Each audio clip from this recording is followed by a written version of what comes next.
So I reviewed this, the draft Bangsamoro basically followed its iterations through the months, going back and forth, and it's quite clear to me that there's nothing patently unconstitutional when you review the law.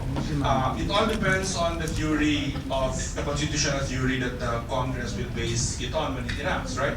If it's clear to Congress that it's based on the autonomous regions provisions of Article 10, then there should be no problem as long as it's consistent with Article 15, 16, 17, 18, and all those provisions that they've set forth the autonomous region.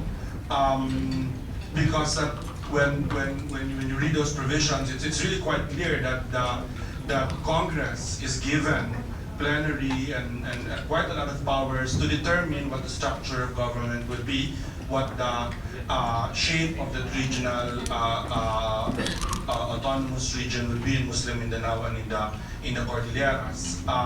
So from that point of view, as long as you're consistent with that premise, I think that the law should be okay.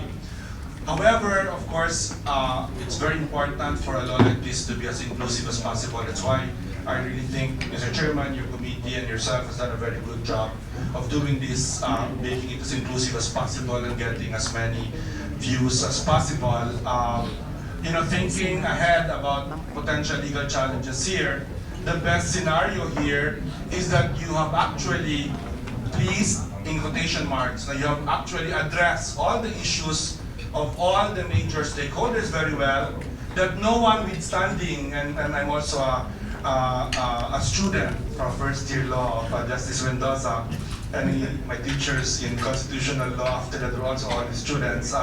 He gives a very strong emphasis on standing, on justiciability of issue, and your best option really is that no important stakeholder files a lawsuit because they agree, because they have been, they feel that their concerns has been addressed. And that means, people directly affected by the Bangsamoro when it's created, people of residents in Mindanao, church people, local government leaders, congressmen, senators.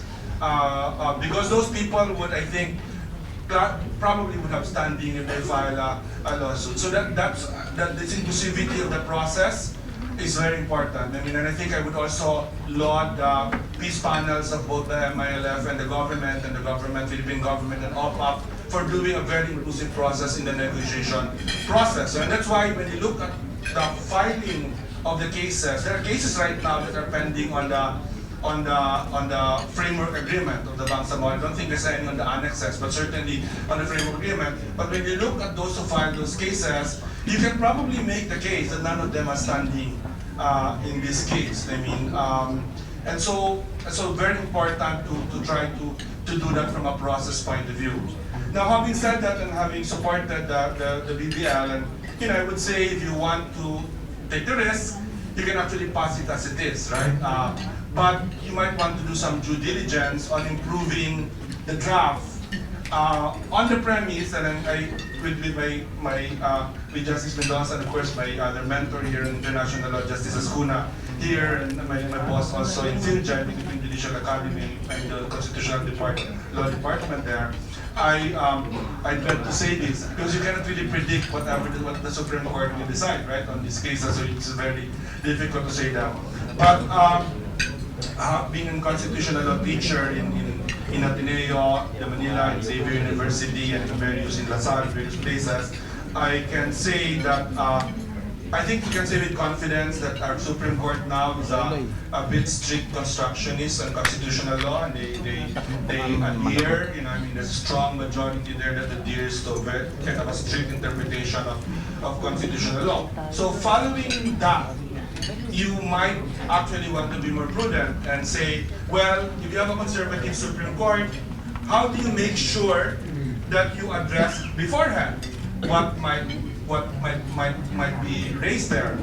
And so, while I do not advocate any changes, maybe in some 1 or 2 points which I'll mention in a while, in the main text, I do suggest an addition that will hopefully make the BBL if there's such a thing, you know what I mean, safe from constitutional litigation or from constitutional unconstitutionality, which is to add a definition of terms. The reason why, my understanding, and I'm not privy to the negotiations at all except from what I see publicly, you know, the reason why there's a lot of vagueness in the negotiated document, all the way to the end, we know that. We know there's a back and forth in all of this. And so in the negotiations, I'm a veteran negotiator myself in a lot of things. When you cannot come to an agreement on an agreed term, if you don't have to define it, then don't define it. Because you will, you know, you will not arrive at an agreement, right? But Congress cannot afford to do that. Because if you don't define the term, the Supreme Court will define it, right? And the Supreme Court will define it based on a universe of sources. So, asymmetric relationship has been mentioned, for example. I've done quite a lot of research on that. If you look at the universe of scholarship, there's actually quite a lot of scholarship on asymmetric relationship. Okay? But when you look at that universe, you know, most of that scholarship actually refers to federalism, you know, because it talks about the state and other parts of the state where the relationship is not vertical, right, but asymmetrical. That's what it means. While the relationship between the national government or central government and a local government is actually symmetrical, direct, right? But you know, in another system that would be different, right? But there's also another literature which says that, and including the Supreme Court, Justice Leonen actually has a concurring opinion already on this in Leagues of Province in the Philippines, which defines asymmetrical, which as far as I'm concerned is what asymmetrical is in the Philippines. It's very simple, you know, between the national government and the local government and the autonomous government, there are different levels of relationship. An autonomous government is not equal to a local government. But certainly an autonomous government is not equal to a national government. It's inferior to a national government based on the Constitution. Again, following the theory that this is an autonomous region, right? So, but if you allow the Supreme Court to decide, because you have not shown your intent of what it means, then they can decide on the universe of sources and say, well, this is what asymmetrical is. And words they could use, and we saw that in the MOA-AD case. They will use statements from government, from the MLF, and might take it in a different way, interpret it in a different way. I wouldn't say out of context, but in a different way than what was intended. So it's better for Congress to anticipate that and actually define asymmetrical. And my suggestion is simply, asymmetrical relationship is the relationship that is set forth in Article 10, Section 18 of the Constitution that allows the creation of autonomous governments. Then that way, the definition and congressional intent is clear. And Congress has a right to define terms, a plenary right to define terms as long as it's within the framework. And you do have a decision in the Supreme Court, a concurring opinion at least, of Justice Leonen that actually defines a symmetrical relationship. The same with Bangsamoro. I mean, symbolically, Bangsamoro is a number of things. We know that, right? It's very important from a justice point of view, from a historical justice point of view, etc. But from a legal point of view, you cannot have a moving target when it goes to the Supreme Court. You have to have a very clear, precise definition of what it is as a governance entity. So you just define it again. The Bangsamoro is the autonomous, etc., laid forth in the Constitution according to the, I mean, just always do that. And I would say all the problematic provisions that you just always relate it to a constitutional provision. And the basis for this is a constitutional provision. Then that would at least be, I think, deal with many of the potential issues.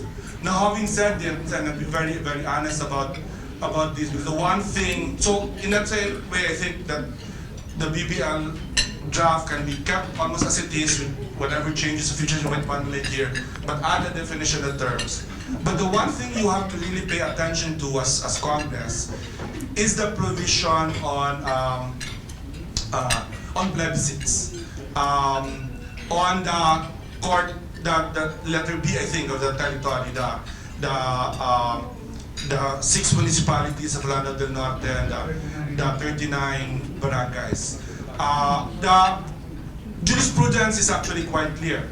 And as early as late as April 2014, in one case, let me just cite because my assistant just texted me the particular case. I mean, in the case of Umali versus Pamela, very clearly the Supreme Court and Bank, a vote of 9-4, with Justice Leonen dissenting, Chief Justice Sereno, Justice Villarama, and Justice Mendoza dissenting as well. But clearly a majority said that when an LGU is changed, the mother LGU must participate. Now, is there a way? There are 2 constitutional provisions here involved, right? I mean, there's the provision on geographic areas can be part of the which actually never met barangays or municipalities, by the way. It really encompassed homelands. Commissioner Pons Benaken was the one who thought about that, and basically said, indigenous peoples, ethnic communities that have special characteristics, like the Bangsamoro, their territory does not encompass the current boundaries, right? So we have to respect that sometimes you would have geographic areas that should belong to the autonomous region, even if they're outside the ordinary law. That was the anthropological theory behind that. Very difficult to implement in a legal context as we are now facing. And of course, there's the constitutional provision that says no LGU, actually it's barangay, city, municipality, or province can be merged, divided, changed, etc., unless the mother, everyone affected, votes, right, in the plebiscite. My interpretation of the current draft now is the mother LGUs of these barangays and these municipalities are not going to vote. You will have to decide whether you want to take the risk in doing that. But one way of dealing with it, and this makes it a bit, requires legal acrobatics, is to actually say that those 16 barangays will still, so those six municipalities will still be part of Lano del Norte, and explicitly in the law. Therefore, there is no division, creation, merger, etc. And they're also, the 39 barangays are still part of Northern Cotabato, part of the regional municipalities. But they're also parts of the autonomous region. In other words, they have a double status. Because if you say that they are separated from their mother LGUs, then that other constitutional provision will apply. And then you will have to end up with, if you don't put up, this is very critical because, if there's a case that's filed, if there's a TRO that will be issued, it will be on the plebiscite, right? And so it will be very, very critical that you have in your mind very clearly, okay, this is the approach that we will follow. And in this legal acrobatics, if you take that option, I've really thought about this for months and tried to figure out how to save this particular, because I know how important these territorial aspects are. In then doing this, then the Congress might actually then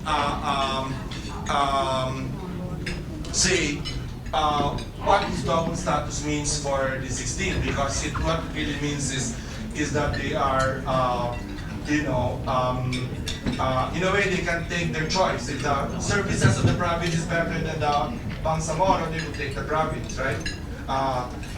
Because the other extreme, of course, the other consequence if you don't do that is they become homeless, right? The 6 municipalities will be province-less, and 39 barangays will be municipality-less and province-less. That would be an anomaly which I think the Supreme Court will find quite challenging to justify. So I think you have to think through, this is a particular provision that I think the Congress might really want to think through very carefully, maybe even, throw it back to the central government to see, the national government to see what the options are, what the consequences are administratively if you have a double status. What is the consequence of a barangay that is still part of a municipality but also part of an autonomous region, and what are the consequences of doing that? Now, of course, if you have the appetite, the easy way actually is to create a new province and to separate the barangays and have a process of plebiscite just for that. That's the clean way of doing it. Thank you.